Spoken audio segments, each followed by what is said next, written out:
भोपाल की cyber crime branch ने पैसों का लालच देकर ग्रामीणों के खाते खुलवाकर साइबर जालसाजों को बेचने वाले 4 आरोपियों को गिरफ्तार किया है।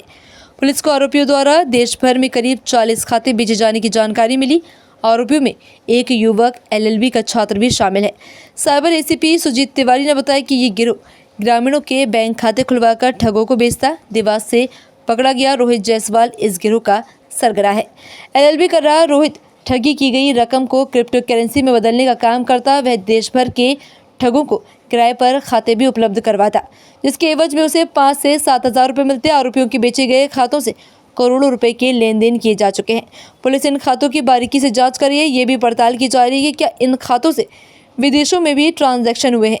नेहरू नगर निवासी अरुण प्रकाश चौधरी से 7 अक्टूबर को 16,70,000 रुपए की ठगी हुई थी। ऑनलाइन जॉब के नाम पर ठगों ने लिंक भेजकर टेलीग्राम ग्रुप में जोड़ लिया और घर बैठे ऑनलाइन टास्क पूरा करने के नाम पर ये रकम ठग ली।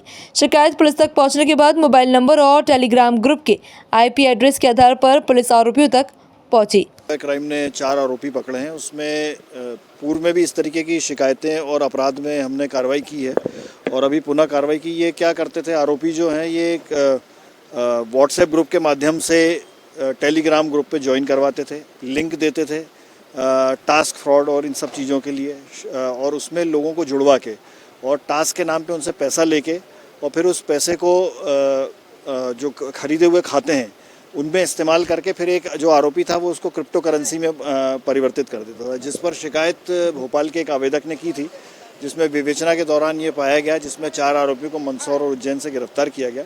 तो इसमें इन चारों का रोल ये था कि एक तो खाते खरीदना ग्रामीणों से, फिर उन खातों का इस तरीके से इस्तेमाल करना कि जो ये लिंक पे शेयर करवा के इंस्टा पे और उस पर जो फर्जी लिंक देकर और टास्क फ्रॉड वगैरह करते थे, उसमें फिर ये पैसे ट्रांसफ़र करवाते थे।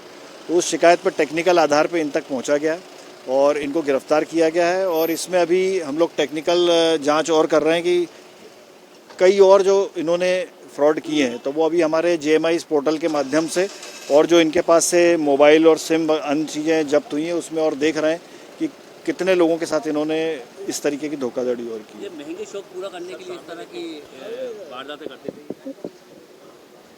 हाँ देखिए, ये तो अब इसमें सभी चीज़ें हैं, शौक भी है और इसके अलावा भी ये है कि इन लोगों को एक ये फ्रॉड करके आय का जरिया बन जाता है, तो फिर ये आदतन हो जाते हैं इसमें इस तरीके से ये चीज़ें करने के लिए। फैमिली बैकग्राउंड तो ऐसा है कि देखिए छोटे ज़िलों के हैं, ज़्यादा पढ़े लिखे नहीं हैं, लेकिन चूंकि आजकल सब ये टेक्निकली साउंड होते हैं और सीख जाते हैं, ये सारी चीज़ें करके एक दूसरे से सीखते हैं, तो बहुत ज़्यादा पढ़े लिखे तो नहीं है, 8th 9th इस तरीके से पढ़ाई लिखाई वाले ग्रामीण परिवेश के।